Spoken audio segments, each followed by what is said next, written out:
Hello friends, welcome to Kannan info Tamil. நம்ம இன்னைக்கு என்ன டாபிக் பார்க்க போறோம் அப்படின்னா ரெண்டு முக்கியமான டிஃபென்ஸ் அப்டேட் இந்த வீடியோல பார்க்க போறோம். முதல் டிஃபென்ஸ் அப்டேட், சமீபத்துல இந்திய கடற்படை ஒரு ப்ரமோஷன் வீடியோவை ரிலீஸ் பண்ணாங்க. அந்த ப்ரமோஷன் வீடியோல இந்திய கடற்படைக்காக தயாரிக்கப்பட உள்ள நெக்ஸ்ட் ஜெனரேஷன் டெஸ்ட்ராயர் ரக போர்க்கப்பல் குறித்து சில முக்கியமான விஷயங்கள் வெளிவந்திருக்கு. அதாவது இந்தியா உருவாக்க உள்ள நெக்ஸ்ட் ஜெனரேஷன் டெஸ்ட்ராயர் ரக கப்பல் அமெரிக்கா, சீனா மற்றும் ஜப்பானிடம் உள்ள அதிநவீன டெஸ்ட்ராயர் ரக போர்க்கப்பல்களை விட சக்தி வாய்ந்ததா இருக்க போகுது அப்படின்னு சொல்றாங்க. இந்தியாவின் நெக்ஸ்ட் ஜெனரேஷன் டெஸ்ட்ராயர் ரக போர்க்கப்பலோட சிறப்பு அம்சங்கள் என்ன, எப்படி இந்த கப்பல் சீனா, அமெரிக்கா மற்றும் ஜப்பான் டெஸ்ட்ராயர் ரக போர்க்கப்பல்களை விட சிறந்தது அப்படிங்கிறது குறித்து பார்க்கலாம். இரண்டாவது டிஃபென்ஸ் அப்டேட், சமீபத்தில் நடந்து வரும் உக்ரைன் ரஷ்யா போர்ல ரஷ்யாவிற்கு பெருத்த சேதத்தை ஏற்படுத்தியது அமெரிக்காவின் ஹைமார்ஸ் ராக்கெட் ஆர்ட்டிலரி சிஸ்டம். இந்த ராக்கெட் ஆர்ட்டிலரி சிஸ்டத்தினால தொலை தூரத்தில் உள்ள ரஷ்ய இலக்குகளை மிக துல்லியமா தாக்கி அழிக்க முடியுது. தற்போதைய சூழ்நிலையில் இந்திய ராணுவத்திடம் இது போன்ற ஒரு சிஸ்டம் கிடையாது. இதன் காரணமா இந்தியா அமெரிக்காவின் ஹைமார்ஸ் ராக்கெட் ஆர்ட்டிலரி சிஸ்டம் போன்றே ஒரு சிஸ்டத்தை டெவலப் செய்ய முயற்சி செய்து வந்துகிட்டு இருக்காங்க. அந்த சிஸ்டத்தோட செயல்திறன் என்ன, இந்தியா எதற்காக இந்த சிஸ்டத்தை உருவாக்குறதுல அதிகம் ஆர்வம் செலுத்துறாங்க அப்படிங்கிறது குறித்து நம்ம டீடைலா இந்த வீடியோல பார்க்கலாம். நம்ம சேனல்ல டிஃபென்ஸ் ரிலேட்டடா தினம் ஒரு வீடியோ பப்ளிஷ் பண்ணிட்டு இருக்கோம். உங்களுக்கு டிஃபென்ஸ் ரிலேட்டடான செய்திகளை உடனுக்குடன் தெரிஞ்சுக்கிடணும்னா நம்ம சேனலை சப்ஸ்கிரைப் பண்ணி சப்போர்ட் பண்ணுங்க. நீங்க பண்ற ஒவ்வொரு சப்ஸ்கிரிப்ஷனும் எனக்கு அடுத்தடுத்த வீடியோஸ் போடுறதுக்கு ஒரு மோட்டிவேஷனா இருக்கும். தற்போதைய சூழ்நிலையில் இந்திய கடற்படையில் உள்ள அதிநவீன டெஸ்ட்ராயர் ரக போர்க்கப்பல் அப்படின்னா அது விசாகப்பட்டினம் கிளாஸ் கப்பல்கள் தான். இந்த கப்பல்களுக்கு முன் இந்திய கடற்படை கொல்கத்தா கிளாஸ் டெஸ்ட்ராயர் ரக போர்க்கப்பல்களை பயன்படுத்தி வந்தாங்க. கொல்கத்தா கிளாஸ் டெஸ்ட்ராயர் ரக போர்க்கப்பல்ல 32 பாரக் ஏர் டிஃபென்ஸ் மிசைல்களை எடுத்து செல்ல முடியும். அதே வேளையில 16 பிரம்மோஸ் ஆன்டி ஷிப் மிசைல்களையும் இந்த போர்க்கப்பல்ல எடுத்து சென்று தாக்குதல் நடத்த முடியும். ஆனா உலகில் உள்ள மற்ற நாடுகளின் டெஸ்ட்ராயர் ரக போர்க்கப்பல்களோடு கம்பேர் செஞ்சோம்னா கொல்கத்தா கிளாஸ் டெஸ்ட்ராயர் ரக போர்க்கப்பல்ல இருக்கக்கூடிய மிசைல்களின் எண்ணிக்கை மிகவும் குறைவு. குறிப்பா சொல்லணும் அப்படின்னா சீனாவிடம் டைப் 52D அப்படிங்கிற டெஸ்ட்ராயர் ரக போர்க்கப்பல் இருக்கு. இந்த போர்க்கப்பல்ல 64 மிசைல்களை எடுத்து செல்ல முடியும். அதுவே ஜப்பானிடம் உள்ள அட்டாகோ கிளாஸ் டெஸ்ட்ராயர் ரக போர்க்கப்பல்னால 96 மிசைல்களை எடுத்து செல்ல முடியும். தற்போது இந்திய கடற்படையில் பயன்பாட்டில் உள்ள கொல்கத்தா கிளாஸ் டெஸ்ட்ராயர் ரக போர்க்கப்பல்களுக்கு பிறகு கட்டப்பட்ட விசாகப்பட்டினம் கிளாஸ் டெஸ்ட்ராயர் ரக போர்க்கப்பல்லையும் அதே 32 ஏர் டிஃபென்ஸ் மிசைல்ஸ் மற்றும் 16 பிரம்மோஸ் ஆன்டி ஷிப் மிசைல்கள் இணைக்கப்பட்டிருக்கு. உலகில் உள்ள மற்ற நாடுகளுடைய டெஸ்ட்ராயர் ரக போர்க்கப்பலோட ஃபயர் பவரை இந்தியாவுடைய டெஸ்ட்ராயர் ரக போர்க்கப்பல்களோடு கம்பேர் செஞ்சோம்னா மிகவும் குறைவா இருக்கு. இந்த சூழ்நிலையில நேவி ஒரு ப்ரமோஷன் வீடியோவை ரிலீஸ் செஞ்சிருக்காங்க. அந்த வீடியோ மூலமா இந்தியா உருவாக்க உள்ள நெக்ஸ்ட் ஜெனரேஷன் டெஸ்ட்ராயர் ரக போர்க்கப்பல்கள் குறித்து சில முக்கியமான விஷயங்கள் வெளிவந்திருக்கு. இந்தியா இந்த நெக்ஸ்ட் ஜெனரேஷன் டெஸ்ட்ராயர் ரக போர்க்கப்பல்களை Project-18 அப்படிங்கிற திட்டத்தின் கீழ் கட்ட போறாங்க. நெக்ஸ்ட் ஜெனரேஷன் டெஸ்ட்ராயர் ரக போர்க்கப்பல்கள் 13,000 டன் எடை கொண்டதா இருக்க போகுது. இந்த Project-18 திட்டத்தின் கீழ் 6 நெக்ஸ்ட் ஜெனரேஷன் டெஸ்ட்ராயர் ரக போர்க்கப்பல்களை இந்தியா கட்ட போறாங்க. 6 நெக்ஸ்ட் ஜெனரேஷன் டெஸ்ட்ராயர் ரக போர்க்கப்பல்களை 50,000 கோடி ரூபாய் செலவுல இந்தியா கட்ட போறாங்க. இந்தியா உருவாக்க உள்ள நெக்ஸ்ட் ஜெனரேஷன் டெஸ்ட்ராயர் ரக போர்க்கப்பல்கள் தற்போது இந்திய கடற்படையில் பயன்பாட்டில் உள்ள விசாகப்பட்டினம் கிளாஸ் டெஸ்ட்ராயர் ரக போர்க்கப்பல்களை விட 2 மடங்கு பெரியதாக இருக்கும். இந்தியாவின் நெக்ஸ்ட் ஜெனரேஷன் டெஸ்ட்ராயர் ரக போர்க்கப்பல் சீனாவின் டைப் 55 டெஸ்ட்ராயர் ரக போர்க்கப்பல் மற்றும் அமெரிக்காவின் டைகாண்டிரோகா கிளாஸ் டெஸ்ட்ராயர் ரக போர்க்கப்பல்களுக்கு நிகரான ஒரு போர்க்கப்பலா இந்தியா உருவாக்க உள்ளாங்க.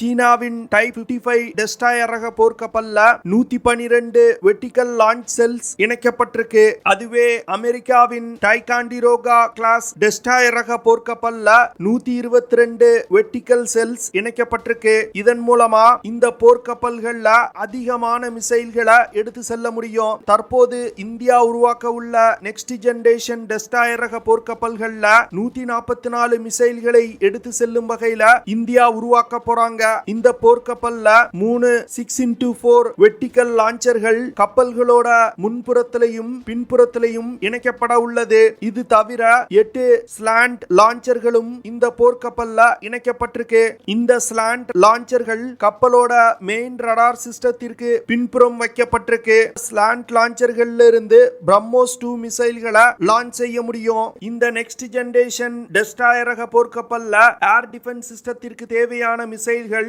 Long range anti ship missiles மற்றும் ஹைப்பர்சானிக் மிசைல்களை பயன்படுத்தும் வகையில இந்த கப்பல்கள் உருவாக்கப்பட உள்ளது. இந்த நெக்ஸ்ட் ஜெனரேஷன் டெஸ்ட்ராயர் ரக போர்க்கப்பலோட கட்டுமானம் கூடிய விரைவில் தொடங்கப்பட உள்ளது. இந்த போர்க்கப்பல்கள் வெற்றிகரமாக டெவலப் செய்யப்பட்டு இந்திய கடற்படையில் இணைக்கப்பட்டுச்சு அப்படின்னா இந்திய கடற்படையின் வலிமை பல மடங்கு அதிகரிக்கும். இரண்டாவது டிஃபென்ஸ் அப்டேட், சமீபத்தில் நடந்து வரும் உக்ரைன் ரஷ்யா போர்ல ரஷ்யாவிற்கு அதிக சேதத்தை ஏற்படுத்தியது அமெரிக்காவின் ஹைமாஸ் ராக்கெட் ஆர்ட்டிலரி சிஸ்டம். இந்த ராக்கெட் ஆர்ட்டிலரி சிஸ்டத்தினால ரஷ்ய எல்லைக்குள் நீண்ட தூரம் ஊடுருவி சென்று தாக்குதல் நடத்த முடியுது. உக்ரைன் அமெரிக்காவின் இந்த ஹைமாஸ் ராக்கெட் ஆர்ட்டிலரி சிஸ்டத்தை பயன்படுத்தி ரஷ்யாவின் artillery units, command and control centres மற்றும் சப்ளை டிப்போ போன்ற பல இலக்குகளை தாக்கி அழிச்சிருக்காங்க. இந்த high mast artillery system Ukraine Russia போர்ல மிக சிறப்பா செயல்பட்டிருக்கு. இதனை தொடர்ந்து உலகின் பல நாடுகள் இந்த சிஸ்டத்தை வாங்குவதற்கு போட்டி போடுறாங்க. சமீபத்துல போலந்து நாடு அமெரிக்காவிடம் இருந்து 80 ஹைமாஸ் ராக்கெட் ஆர்ட்டிலரி பேட்டரிகளை வாங்க போறாங்க. 80 பேட்டரிகள் அப்படிங்கிறது 500க்கும் மேற்பட்ட லான்ச்சர்களை கொண்டது. ஹைமாஸ் ராக்கெட் ஆர்ட்டிலரினால 300 இருந்து 500 கிலோமீட்டர் தூரத்தில் உள்ள இலக்குகளை மிக துல்லியமா தாக்க முடியும். அமெரிக்கா போன்றே சீனாவிடமும் PHL-16 அப்படிங்கிற மல்டி பேரல் ராக்கெட் லான்ச்சர்கள் பயன்பாட்டில் இருந்து வருது. இந்த ராக்கெட் லான்ச்சர்கள்னால அதிகபட்சமா 500 கிலோமீட்டர் தூரத்தில் உள்ள இலக்குகளை தாக்க முடியும். ஆனா இந்தியாவிடம் உள்ள Pinaka multi barrel rocket launching சிஸ்டத்தினால தற்போதைய நிலையில் அதிகபட்சமா 75 கிலோமீட்டர் தூரத்தில் உள்ள இலக்குகளை மட்டுமே தாக்க முடியும். இதனால இந்தியா, அமெரிக்கா, சீனா போன்றே ஒரு long range multi barrel rocket லான்ச்சர்களை உருவாக்க முயற்சி செய்து வந்துகிட்டு இருக்காங்க. இந்த சூழ்நிலையில சோலார் எக்ஸ்ப்ளோசிவ் அப்படிங்கிற தனியார் நிறுவனம் 130 முதல் 150 கிலோமீட்டர் தூரத்தில் உள்ள இலக்குகளை தாக்கக்கூடிய guided Pinaka indigenous multi barrel rocket லான்ச்சர்களை உருவாக்கி வருவதா செய்தி வெளியிட்டிருக்காங்க. அதாவது அந்த நிறுவனம் 130 முதல் 150 கிலோமீட்டர் சென்று தாக்கக்கூடிய மல்டி பேரல் ராக்கெட் லான்ச்சர்களை உருவாக்கி தருவதா ஆர்மிக்கு ஒரு ப்ரொபோசலை சப்மிட் பண்ணியிருக்காங்க. ஆர்மி இந்த ப்ரொபோசலை அக்செப்ட் செஞ்சிருக்காங்க. இதனை தொடர்ந்து சோலார் எக்ஸ்ப்ளோசிவ் நிறுவனம் guided Pinaka indigenous multi barrel rocket லான்ச்சர்களை டெவலப் செய்ய ஆரம்பிச்சிருக்காங்க. சோலார் எக்ஸ்ப்ளோசிவ் நிறுவனம் உருவாக்கி வரும் 130 முதல் 150 கிலோமீட்டர் ரேஞ்ச் கொண்ட கைடட் பினாக்கா ராக்கெட் சிஸ்டம் தான் இந்தியாவில் உருவாக்கப்பட்ட மல்டி பேரல் ராக்கெட் லான்ச்சிங் சிஸ்டத்திலே அதிநவீனமானது. இந்த சிஸ்டம் வெற்றிகரமா டெவலப் செய்யப்பட்டுச்சு அப்படின்னா தற்போது இந்திய படையில் பயன்பாட்டில் உள்ள ரஷ்யாவின் 300mm BM-30 Smerch multi barrel rocket launching சிஸ்டங்களை ரீப்ளேஸ் செய்யும். அது மட்டும் இல்லாம இந்த ரஷ்ய மல்டி பேரல் ராக்கெட் லான்ச்சர்கள்னால 90 கிலோமீட்டர் தூரத்தில் உள்ள இலக்குகளை மட்டுமே தாக்க முடியும். ஆனா இந்தியாவின் புதிய சிஸ்டத்தினால 150 கிலோமீட்டர் தூரத்தில் உள்ள இலக்குகளை தாக்க முடியும். இதே சோலார் எக்ஸ்ப்ளோசிவ் நிறுவனம் 250 கிலோமீட்டர் சென்று தாக்கக்கூடிய க்ரூஸ் மிசைல்களை உருவாக்குவதற்கு ஆர்மிக்கு ஒரு ப்ரொபோசலை சப்மிட் பண்ணியிருக்காங்க.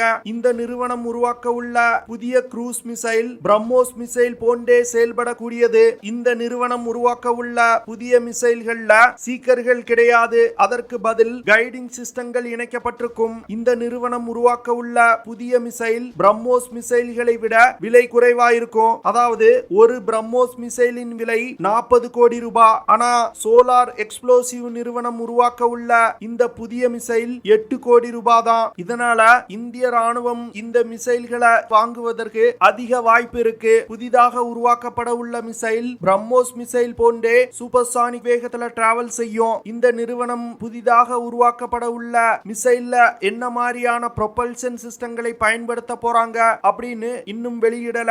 இந்திய ராணுவம் கூடிய விரைவில் இந்த ப்ரொபோசலையும் ஏற்றுக்கொள்வாங்க அப்படின்னு எதிர்பார்க்கப்படுது. இந்த 2 சிஸ்டங்களையும் வெற்றிகரமா இந்தியா உருவாக்கிச்சு அப்படின்னா அமெரிக்காவின் ஹைமாஸ் மற்றும் சீனாவின் PHL-16 multi barrel rocket launching சிஸ்டங்களுக்கு ஒரு கடுமையான போட்டியா இந்த சிஸ்டம் இருக்கும். ஓகே ஃப்ரெண்ட்ஸ், நம்ம வீடியோவோட நிறைவு பகுதிக்கு வந்துட்டோம். இதெல்லாம் தான் நான் உங்ககிட்ட ஷேர் பண்ணணும் அப்படின்னு நினைச்ச விஷயங்கள். ஐ ஹோப் நான் ஷேர் பண்ண விஷயங்கள் உங்களுக்கு பிடிச்சிருக்கும்னு நினைக்கிறேன். அப்படி பிடிச்சிருந்துச்சுன்னா ஷேர் பண்ணுங்க, லைக் பண்ணுங்க, கமெண்ட் பண்ணுங்க.